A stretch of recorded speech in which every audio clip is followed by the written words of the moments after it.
സുഹൃത്തുക്കളെ, നിങ്ങൾ അവസാനമായി സ്വർണ്ണാഭരണം വാങ്ങാൻ പോയപ്പോൾ 1 ഗ്രാമിന് 6000 രൂപ കടന്ന് പ്രൈസ് കണ്ടിട്ടുണ്ടോ?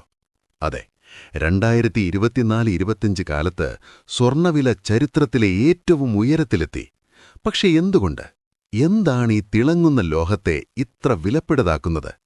ഇന്നത്തെ വീഡിയോയിൽ സ്വർണ്ണത്തിന്റെ വിലയുടെ കാരണങ്ങൾ, സയൻസ്, ചരിത്രം, സമ്പദ്വ്യവസ്ഥ, ഈ 3 വീക്ഷണത്തിൽ നമ്മൾ ഡിസ്ക്ലെയിമർ മുന്നറിയിപ്പ്. ഈ വീഡിയോ പൂർണ്ണമായും വിദ്യാഭ്യാസപരവും വിവരദായകവുമായ ഉദ്ദേശത്തോടെ നിർമ്മിച്ചതാണ്. ഇതിൽ പറഞ്ഞിരിക്കുന്ന വിവരങ്ങൾ ചരിത്രരേഖകൾ, സാമ്പത്തിക സിദ്ധാന്തങ്ങൾ, നിലവിൽ ലഭ്യമായ പൊതുവിവരങ്ങൾ എന്നിവയെ അടിസ്ഥാനമാക്കിയുള്ളതാണ്. സ്വർണ്ണവിലയിലെ ഏറ്റക്കുറച്ചിലുകൾ വിപണി സാഹചര്യങ്ങൾക്ക് വിധേയമാണ്. പണപ്പെരുപ്പം, ആഗോള രാഷ്ട്രീയ പ്രശ്നങ്ങൾ, കറൻസി മൂല്യത്തിലെ മാറ്റങ്ങൾ, കേന്ദ്ര ബാങ്കുകളുടെ നയങ്ങൾ എന്നിവയെല്ലാം ഇതിനെ ബാധിക്കും. ഈ വീഡിയോയിലെ വിവരങ്ങൾ നിക്ഷേപോപദേശമോ സ്റ്റോക്ക് മാർക്കറ്റ് നിർദ്ദേശമോ സ്വർണ്ണം വാങ്ങാനോ വിൽക്കാനോ ഉള്ള നിർബന്ധമോ അല്ല. സ്വർണ്ണത്തിലോ മറ്റേതെങ്കിലും ആസ്തിയിലോ നിക്ഷേപിക്കുന്നതിന് മുമ്പ് ഒരു യോഗ്യത നേടിയ സാമ്പത്തിക ഉപദേഷ്ടാവുമായി നിർബന്ധമായും ബന്ധപ്പെടുക. ഈ വീഡിയോ കണ്ടതിന് പേരിലോ ഇവിടെ പറഞ്ഞ കാര്യങ്ങൾ പിൻപറ്റിയോ ഉണ്ടാകുന്ന യാതൊരു സാമ്പത്തിക നഷ്ടത്തിനും ഈ ചാനലിനോ നിർമ്മാതാക്കർക്കോ അവതാരകനോ ഉത്തരവാദിയായിരിക്കുന്നതല്ല. മുൻകാല വില ചരിത്രം ഭാവിയിലെ വില ഉറപ്പു നൽകുന്നില്ല. 2026 അവകാശങ്ങൾ നിക്ഷിപ്ത മനസ്സിലാക്കും. ഒന്നാമത്തെ കാരണം അപൂർവത അല്ലെങ്കിൽ സ്കേഴ്സിറ്റി. ഭൂമിയുടെ പുറംചട്ടയിൽ ഇരുമ്പ്, അലൂമിനിയം പോലുള്ള ലോഹങ്ങൾ ധാരാളം. പക്ഷെ സ്വർണം 1 ടൺ പാറയിൽ നിന്ന് ശരാശരി 1 ഗ്രാം മാത്രമേ കിട്ടൂ. അത്രയും അപൂർവം. കൂടാതെ 1 ഔൺസ് സ്വർണം അല്ലെങ്കിൽ 31 ഗ്രാം സ്വർണം വേർതിരിച്ചെടുക്കാൻ ഏകദേശം 5 മുതൽ 10 ടൺ ഭൂമി മാറ്റണം.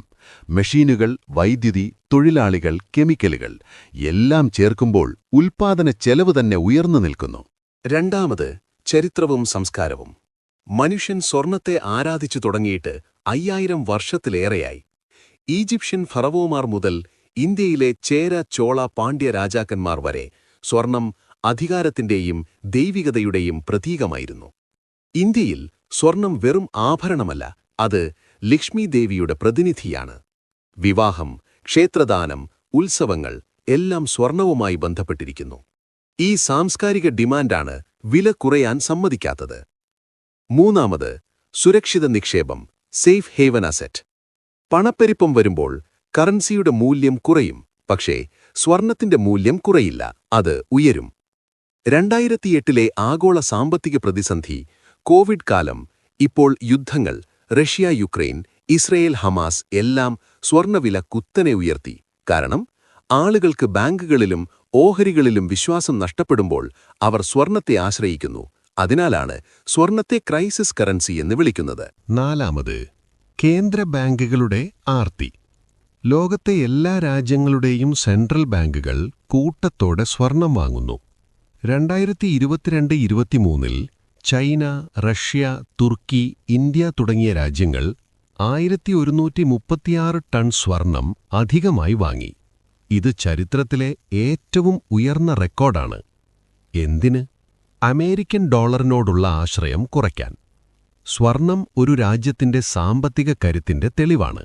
അതുകൊണ്ട് സർക്കാരുകൾ തന്നെ ഡിമാൻഡ് വർദ്ധിപ്പിക്കുമ്പോൾ വില സ്വാഭാവികമായും ഉയരും.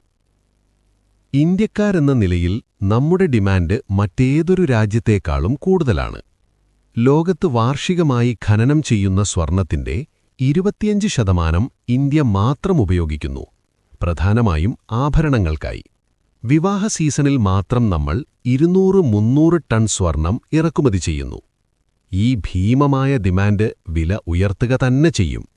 കൂടാതെ സ്വർണ്ണ ബോണ്ടുകളും ഡിജിറ്റൽ ഗോൾഡുമൊക്കെ ഇപ്പോൾ ജനപ്രിയമായതോടെ നിക്ഷേപ ഡിമാൻഡും കൂടുന്നു. ഇനിയൊരു രസകരമായ ചോദ്യം. വെള്ളി, പ്ലാറ്റിനം, ചെമ്പ് ഇവ സ്വർണത്തേക്കാൾ വില കുറഞ്ഞതെന്തുകൊണ്ട്? ഉത്തരം: സ്വർണത്തിന്റെ രാസസ്ഥിരത. സ്വർണം തുരുമ്പെടുക്കുകയില്ല, കളമാറുകയില്ല, ആസിഡിൽ പോലും അലിയുകയില്ല, ആക്വാ റീജിയ ഒഴികെ. 1000 വർഷം പഴക്കമുള്ള സ്വർണ്ണ നാണയം ഇപ്പോഴും മിനുങ്ങും. വെള്ളി കറുക്കും, ചെമ്പ് പച്ച കയറും, പ്ലാറ്റിനം ഉരുകാൻ 1700 ഡിഗ്രി സെൽഷ്യസ് വേണം. അതുകൊണ്ട് അത്ര ജനപ്രിയമല്ല. ഈ അനശ്വരത അഥവാ ഇമ്മ്യൂട്ടബിലിറ്റിയാണ് സ്വർണത്തിന് മാറ്റുകൂട്ടുന്നത്. അപ്പോൾ ചുരുക്കത്തിൽ, അപൂർവത, ഉൽപ്പാദനച്ചെലവ് കൂടുതൽ, ചരിത്രവും സംസ്കാരവും, ഇന്ത്യയിൽ ആരാധന, ഇൻഫ്ലേഷൻ ആൻഡ് ക്രൈസിസ് ഹെഡ്ജ്, കേന്ദ്ര ബാങ്കുകളുടെ വൻ വാങ്ങൽ, രാസപരമായ നശിക്കാത്ത ഗുണം. ഇനി വരും വർഷങ്ങളിൽ സ്വർണ്ണവില കുറയുമോ? മിക്ക സാമ്പത്തിക വിദഗ്ധരും പറയുന്നത് ഡോളറിന്റെ ആധിപത്യം കുറയുന്നതും യുദ്ധസാധ്യതയും പണപ്പെരുപ്പവും കാരണം വില ഉയർന്നു തന്നെ ഇരിക്കും. അതുകൊണ്ട് കല്യാണത്തിനോ നിക്ഷേപത്തിനോ ആണെങ്കിൽ സ്വർണം ഇപ്പോഴും ഉറപ്പുള്ള കൂട്ടുകാരൻ തന്നെ. ഈ വിവരങ്ങൾ ഉപകാരപ്പെട്ടെങ്കിൽ ലൈക്കും ഷെയറും ചെയ്യണേ. പിന്നെ നിങ്ങളുടെ പ്രദേശത്ത് ഇന്ന് ഗ്രാമിന് എത്ര രൂപയാണ് സ്വർണ്ണവില? കമന്റിൽ പറയൂ. ഇനിയൊരു വീഡിയോയിൽ കാണാം. നന്ദി.